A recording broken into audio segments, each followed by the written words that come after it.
Salam merdeka dan bahagia untuk calon guru penggerak Angkatan 5. Pada kesempatan kali ini, saya akan memaparkan hasil kesimpulan dan refleksi dari pemikiran Ki Hajar Dewantara. Izinkan saya untuk memperkenalkan diri. Nama saya Melisa, bertugas di Sekolah TK Dr. Wahidin Sudirohusodo, calon guru penggerak Angkatan 5, Kota Medan, Sumatera Utara. Kesimpulan pemikiran Ki Hajar Dewantara yaitu pendidikan dan pengajaran, di mana pendidikan memberi tuntunan terhadap segala kekuatan kodrat yang dimiliki anak agar mampu mencapai keselamatan dan kebahagiaan yang setinggi-tingginya baik dari segi manusia maupun masyarakat. Di mana setelah kita mempelajari modul, kita dapat memetik dasar-dasar pemikiran Ki Hajar Dewantara, yaitu 3 asas trilogi pendidikan, kemudian kodrat alam dan kodrat zaman, lalu menuntun anak, kemudian berhamba pada anak, dan yang terakhir pendidikan budi pekerti.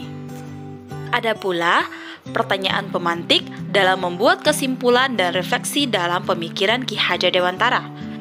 Yang pertama, apa yang Anda percaya tentang murid dan pembelajaran sebelum mengenal modul 1.1? Sebelum mempelajari modul 1.1, yang saya yakin adalah guru menjadi pemimpin pembelajaran di kelas. Kemudian, anak diminta untuk menguasai semua materi dengan baik, dan seringkali keterbatasan waktu melupakan kodrat anak dalam bermain. Kemudian yang tidak jarang adalah memarahin anak, dan juga memberikan hukuman fisik ataupun hukuman kata-kata kepada anak tersebut tanpa kita sadari. Saya percaya bahwa guru merupakan acuan utama di dalam pembelajaran, di mana murid harus mengikuti semua arahan dari guru dan mencapai KKM yang maksimal. Sebelum saya mempelajari modul ini, saya berpikir bahwa kita harus tegas terhadap murid, karena kita takut mereka akan lalai dan lari dari arahnya. Seringkali kita memarahi dan memberikan jawaban kritis terhadap mereka, tetapi tanpa kita sadari, kita juga sering memaksakan pencapaian prestasi dari segi kognitif karena tuntutan kurikulum. Lalu, pertanyaan pemantik yang kedua, apa yang berubah dari pemikiran Anda setelah mempelajari modul 1.1? Dan setelah saya mempelajari modul 1.1, saya mengubah pola pikir saya di mana pembelajaran harus berpusat kepada anak dan menggunakan metode belajar yang sesuai dengan minat dan bakat anak.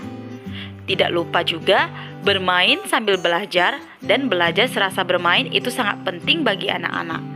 Sehingga guru harus memberikan motivasi dan stimulus kepada anak untuk membentuk karakter diri pada anak tersebut. Setelah saya mempelajari modul 1.1, saya menjadi paham bahwa kodrat anak adalah bermain. Pendidikan tidak dapat kita paksakan kepada semua anak dengan harapan semua mendapatkan nilai yang maksimal. Saya juga mengubah pola pikir saya, di mana dengan memberikan kritikan ataupun hukuman kepada anak dapat membuat tumbuh kembang anak menjadi lebih baik. Akan tetapi, itu hanya membuat anak hidup dalam ketakutannya, dan berakibat mereka akan sulit menyerap ilmu yang kita berikan. Jika pembelajaran seperti ini kita lakukan terus-menerus, itu akan berakibat minat anak didik untuk belajar semakin menurun, karena yang mereka rasakan lingkungan di sekolah tidak nyaman dan kehadiran mereka seperti tidak dihargai. Lalu, apa yang Anda terapkan lebih baik di kelas agar sesuai dengan pemikiran Ki Hajar Dewantara?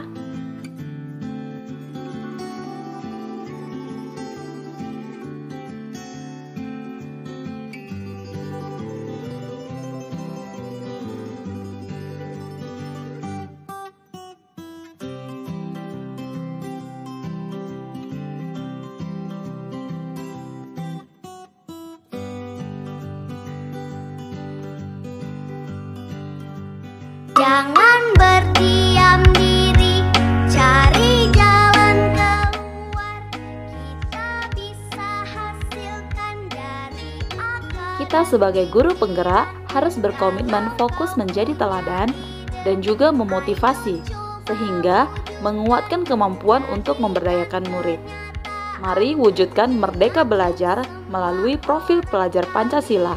Dengan memerdekakan anak, kita dapat melatih anak untuk lebih berani berpikir kritis dan berkolaborasi bersama, sehingga menciptakan generasi emas penerus bangsa yang hebat. Salam guru penggerak bahagia.